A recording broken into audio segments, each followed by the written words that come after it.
Equation మొత్తం చేయాలా అంతే కదా. గుర్తులు మారుతాయి. ఇది మైనస్ ప్లస్ అవుతుంది, అప్పుడు ఇది ప్లస్ అవుతుంది, మైనస్ ఇంటూ మైనస్ ఇదే అవుతుంది మైనస్, ఇది మైనస్ కాస్త ప్లస్ అవుతుంది. యాక్చువల్గా మైనస్ అనే వేసుకోవాలి, అన్ని మైనస్ వేసుకోవాలి.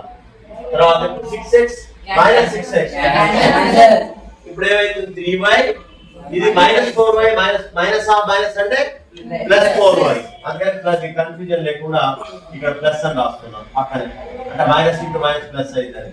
3y ప్లస్ 4y ఎంతండి 7y equal to 12 minus 4 12 minus 4 8. y is equal to ఎంత 8/7. ఇవి సొంతంగా వేసినాయి కాబట్టి ఇంత పెద్దగా వచ్చింది. మామూలుగా మీ లెక్కల్లో అయితే కరెక్ట్ వాల్యూ వస్తుంది. y equal to 8/7. నెక్స్ట్ ఏం చేయాలి, మనకి ఏ వాల్యూ రావాలా, x వాల్యూ రావాలా. ఇది 1 లో ఈక్వేషన్ 1 లో సబ్స్టిట్యూట్ చేయొచ్చు, లేకపోతే ఈక్వేషన్ 2 లో సబ్స్టిట్యూట్ చేయొచ్చు. చేస్తే మనకి x వాల్యూ వస్తుంది. y వాల్యూ 1 లో సబ్స్టిట్యూట్ చేద్దాం. కొద్దిగా ప్లస్లు మైనస్లు తేడా లేకుండా చూసుకోవాలా.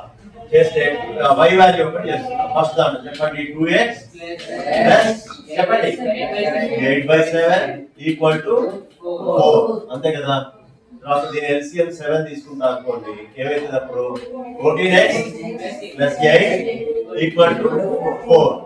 That implies 14x plus 8 equal to అవతల తీసుకుపోతా ఏమైతుంది 7 into 4 ఏదో తెలుసు కదా, విడవచ్చు చెప్పాలి. 7 into 4 28.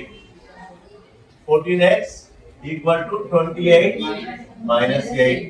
14x అంటే 14x is equal to ఎంత 20.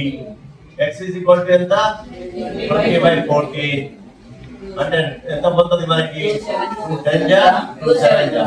x is equal to 10/7. x is equal value అయిపోయింది. x equal to 10/7, y is equal to 8/7. Simple గా అనిపించిందా లేదా? సొంతంగా మీరు ఏ లెక్కైనా వేసుకోవచ్చు. Substitution method. You can use substitution method or any method.